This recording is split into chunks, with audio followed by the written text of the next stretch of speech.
Buenas tardes.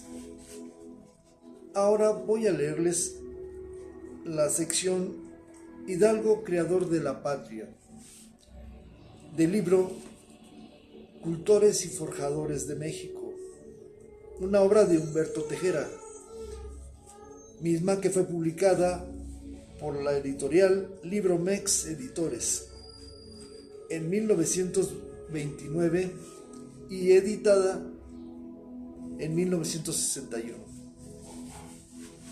Vayamos a Hidalgo, creador de la patria. Vasco de Quiroga crea dentro del vasto suelo mexicano, como señal de porvenir e islote de esperanza, la República Hospitalaria de los Trabajadores, a la que le insufla vida mientras late sangre en su franciscano corazón. Quiroga, instaurador del gobierno, de la justicia, de la salud, de la limpieza, prolonga casi hasta el siglo de sus días, muere en la santa paz. Es el tipo del utopista feliz que plasma en humana verdad su pensamiento. Su continuador, su reencarnador, al cabo de 2 siglos, Miguel Hidalgo y Costilla, empeñado en revivir aquella experiencia apostólica y civil, se enfrenta con obstinación y perseverancia a los mismos enemigos, a los eternos adversarios de toda redención sobre la tierra, y en el acoso final y en la oportunidad única de 1810-1811, el mexicano nativo de Corralejo proclama de nuevo la República, pero ya no hospitalaria, pues era preciso batallar. La República batalladora de los indios, de los trabajadores, de los ultrajados y desposeídos. Sobre Hidalgo se desploma la tragedia, y en un relámpago del tiempo lucen su gloria triunfante en Granaditas, su mayor gloria aún de legislador libertador en Valladolid y Guadalajara, y su suplicio en Chihuahua, y su encarnio en la muralla colonial. Pero una década después, América es libre, exclaman los grandes poetas Quintana Roo, Gutiérrez Nájera, José Martí. Quiroga había forjado el modelo, el ejemplo. Juan José Moreno le ha entregado el dechado, ha señalado al héroe que debe renacer, y así Hidalgo es el maestro de la mayor y más soberbia obra, el creador de la patria. Dijo alguna vez Hidalgo que el americano, le hace hoy el mexicano o latinoamericano, debe gobernarse por americano, le hace mexicano o latinoamericano, así como el francés por francés y el inglés por inglés. Este principio político, conciencia creadora de las nacionalidades en la historia moderna, insufló acontecimientos como la unidad alemana y la reintegración italiana en el siglo XIX.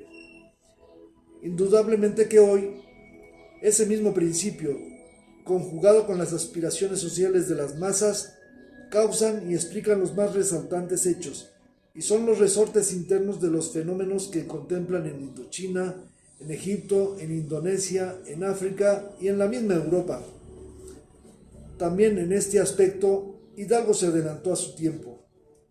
El amor a la comunidad, al suelo y a la realidad nacional es antítesis de conquista, socava por su base el coloniaje. Este es el gobierno de un país por extranjeros que se dicen superiores, pero que solo llevan la finalidad de explotación. No es de asombrarse que el nacionalismo sea hoy considerado como enemigo por los anglosajones, los mayores conquistadores y explotadores de colonias en el mundo actual. Entendido como lo proclamó Hidalgo y como lo proclamaron los demás libertadores de América Latina. El nacionalismo es muralla ideológica, hoy, contra la invasión económica, como fue ayer bandera contra el coloniaje, pidiendo que el argentino se gobierne por argentino, el venezolano por venezolano y el guatemalteco por guatemalteco. El ideal de independencia de Hidalgo, exactamente como él mismo lo expresó, sigue constituyendo hoy el grito de liberación para nuestro mundo indoibero. Hoy, una fase del nacionalismo censurable, pervertida, es el chauvinismo o el amor a la patria degenerado en odio contra las demás naciones.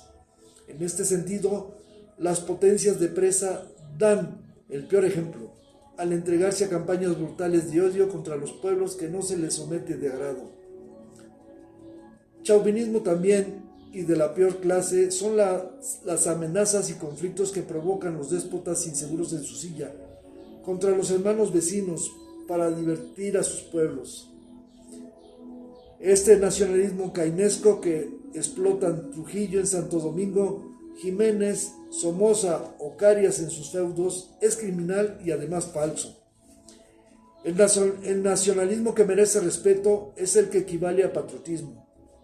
Este nace del amor a la tierra y a las gentes, y no del odio contra nadie, excepto contra los conquistadores, explotadores y opresores.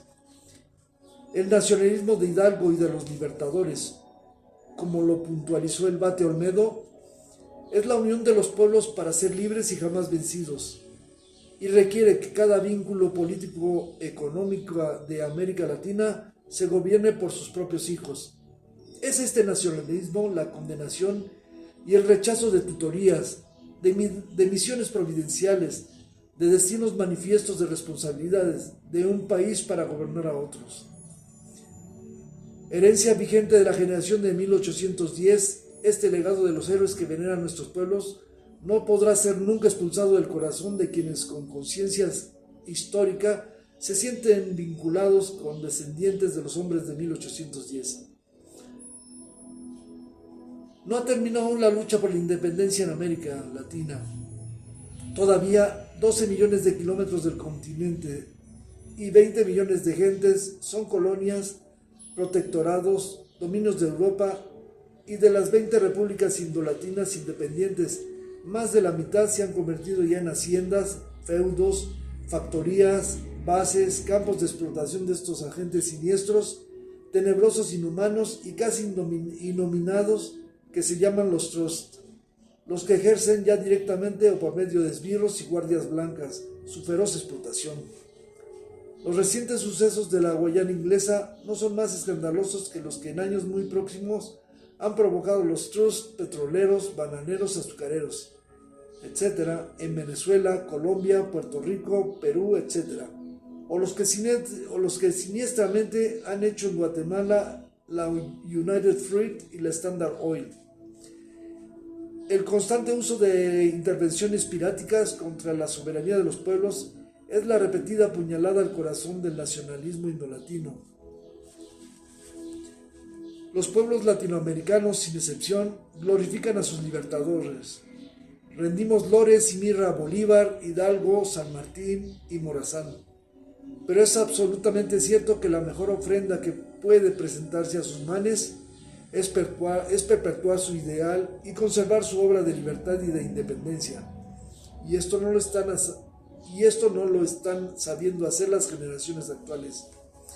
Muchos de los pueblos libertados a costa de océanos de sangre, de miseria y dolor, caen uno a uno, sin solidaridad, sin honor, sin lucha muchas veces, ante tortuosas y sombrías agresiones que son presentadas como defensa de la civilización.